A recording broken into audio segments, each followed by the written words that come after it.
Oh, I'm live. Stop straightening my hair. Uh, Guys, got another question today. Taylor says, "Hey Jacob, I'm new to all this stuff, but I went and bought whey protein and some Twin Lab creatine fuel stack. The label is not very clear to me on how much to take and when. I would like to know what your opinion on this is. Thank you." So Taylor, those are two good questions, and really questions that I get a lot. Let's cover number one first with protein. Protein necessities of the body can vary from person to person. Can also vary based on what your diet is, based on what other type of workouts you're doing, etc. So given that there is no exact formula that fits every person, a guideline you can live by is to try and get every pound of body weight is to get a gram of protein.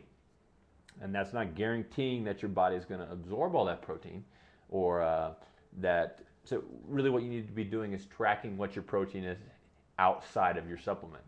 You know, if you're getting, let's say, 150 grams of protein and you weigh 200 pounds, well, then you can supplement another 50 grams of protein as you like.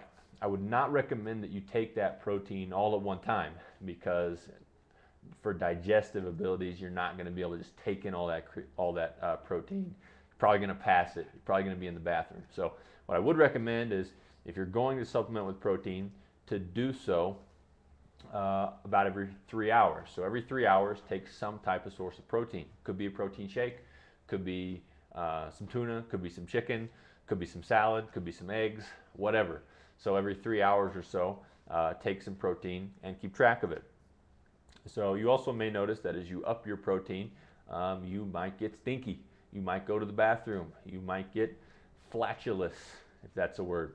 So just something to be aware of. You do need protein, and it is the amino acids create proteins, which are the building blocks for building and repairing our muscles. So you do need it.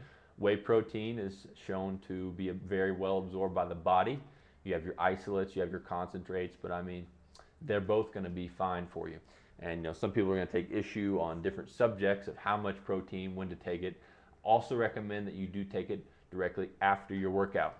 So you could take amino acids before, you could supplement with amino acids, but right afterwards, I would recommend, as well as taking something that's a little more sugary, also taking your protein after your workout. So hopefully that kind of starts to adjust you on how to use your protein shake. Per serving, you can go from anywhere between 20 and 40 grams of protein. And so anyways, that's about the protein. If you have further questions, please post them below. Let's talk about creatine for a second. Creatine is different than protein. It's not a building block. It is an energy source. So basically when you're lifting weights and you run out of fuel for your muscles, your body stores creatine. And so when you take an external source of creatine, you're giving yourself some additional fuel to work out a little bit longer or a little bit harder. If you get so that's what creatine does.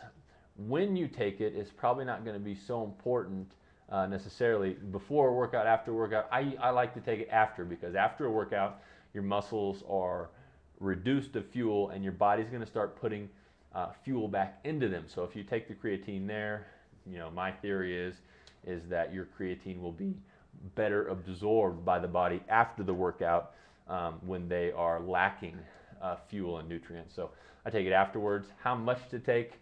That's another thing that's going to vary. You take a bodybuilder who has massive amounts of lean muscle, he's going to be able to store a whole lot more creatine than say a basketball player could, who's much more lean and doesn't have that much muscle. So bodybuilders are taking a lot more creatine. A lot of people will take anywhere from 5 to 20 grams per day. There is some people who will load 20 grams every day and usually take it throughout the day in several different doses of about 5 grams apiece. And then once they've done that for a week or so, they'll drop down to a maintenance portion of creatine that's about 5 grams per day. So really it could be anywhere from 5 to 20 grams per day. And another thing to know is that not everyone feels the effect of creatine. Not like a high or anything, but you should notice that you can pump out a few more reps. That's what creatine does for you. Why do some people notice it and others don't? Well, some people may already have a full store of creatine. So when you're taking that additional creatine, the storage is already full, so you can't really get more creatine in your system, because you can find creatine in natural foods. And if you found creatine in natural foods already, the external source is really not going to be a huge benefit to you. That being said, if you don't go overboard, but if you were to take, let's say you only could use 10 grams and you were taking 20 grams or whatever, what's going to happen to that excess creatine? Is it going to kill you? Well, as long as it's in a very moderate dosage, you're just going to pass it, meaning you're going to pee it out. So make sure you stay well hydrated whenever you're taking creatine. Really, you should always stay well hydrated. And a good rule is to make sure that your pee stays clear and beautiful. And so anyways, hope that answers your question about creatine and protein, and gives you an idea of how and why it works.